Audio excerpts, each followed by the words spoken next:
होय मंडळी होय, देवगिरीचा महाराष्ट्र झाला. हा मराठमोळा महाराष्ट्र ऐश्वर्याचा, शौर्याचा, त्यागाचा, संतांचा, ज्ञानवंतांचा, नररत्नांचा, कलावंतांचा, संस्कृतीचा आणि परंपरेचा. येथे ज्ञानाच्या ज्ञानियाने ज्ञानाचा सडा जणू मनामनात शिंपडला. येथे संत तुकाराम, एकनाथ, चोखामेळा, जनाबाई यांनी अभंग गायले आणि मराठी तुका मिळवावा, महाराष्ट्र धर्म वाढवावा असे छत्रपती शिवाजी महाराज बदले. तेजस्वी पराक्रमाच्या विजा कडाडल्या.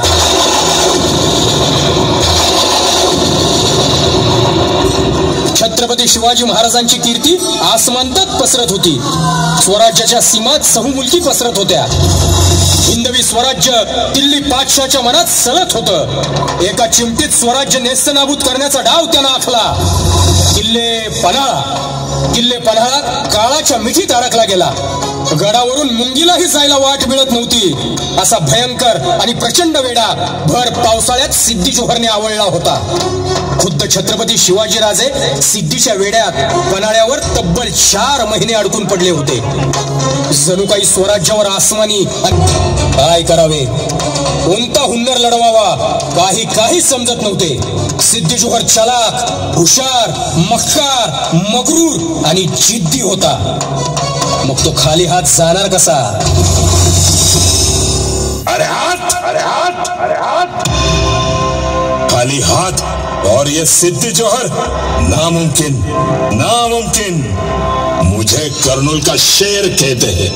अब मैं बीजापुर जाऊंगा तो सिवा का सिर लेके ही. फाजल, मसूद, किले के चारों तरफ से बेड़ा और मजबूत कर दो. अरे ये मरगट्ठे, खाना पीना खत्म हो गया तो तड़पेंगे. फाजल, मैं सिद्धी जोहर नहीं, जिद्दी जोहर हूं.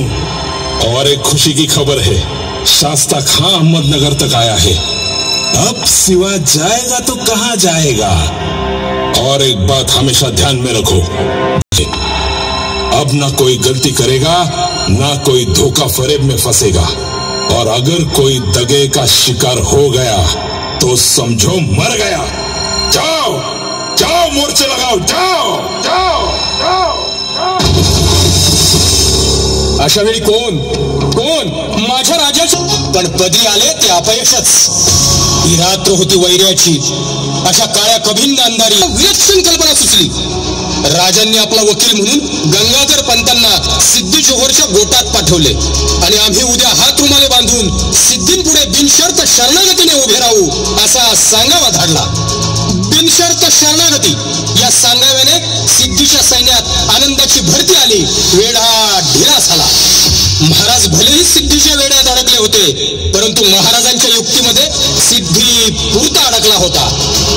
आणि पुढे राज, तुम्ही सांगितलेली समधी व्यवस्था झाली. आपण उद्याच्या रात्री घर होतो. आपल्या बरोबर 2 पालखी असतील. एका पालखीमध्ये आम्ही आणि एका पालखीमध्ये शिवा असेल. वैराज, सिद्धीची गस्तीची पथकं हुकली की शिवा तू आम्हाला येऊन मिळायचं. आता आपण फक्त एक करायचं, खाली उतरेपर्यंत गनिमाला आपला सुगावा लागणार नाही एवढं फक्त बघायचं. वैराज, एक गोष्ट सर्वांनी लक्षात ठेवा, सिद्धीचे पहारे जागते असतील. प्रसंग पडलास तर आपल्यातल्या एकेकाला 100 जणांशी झुंज द्यावी लागेल. काळजीच करू नका राज, बांधलांची सेना आहे तुमच्या बरोबर. रायाजी, तुमच्या हिरडस मावळातल्या बांधलांची फौज म्हणजे खळखळत्या पाण्यावरच्या चमचमत्या चांदण्यावाणी लखलखत्या समशेरींचा तळपता कळपच. गनिमांची ढगफुटी झाली ना राज, तुमच्यासाठी अंगाव घेऊ आम्ही. रायाजी, तुमचे 600 चखोट धारकरी आपल्या सोबत असू द्या. आता बहिर्जींनी सांगितलेल्या वाटेनेच आपण जाऊ. आई तुळजा भवानी आपल्या पाठीशी आहेच. जय भवानी, जय भवानी, हर हर महादेव.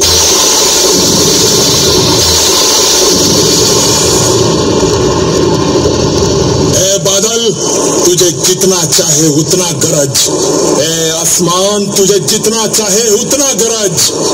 लेकिन मैं सिवा को नहीं छोड़ूंगा. फाजल, मसूद, पहरा और कड़ा कर दो. मेरी और तुम्हारी नजर चाहिए सिर्फ सिवा की ओर. आज आज उस पहाड़ी चूहे को पता चलेगा कि मैं सिद्दी जोहर नहीं, जिद्दी जोहर हूँ, कर्नूल का शेर हूँ।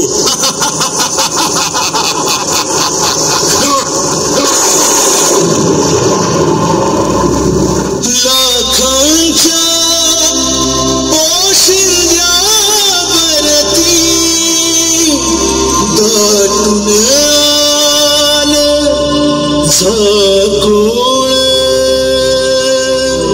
सापाच्या विळख्यात अडकलं काळीज मराठमोळ, काळीज मराठमोळ.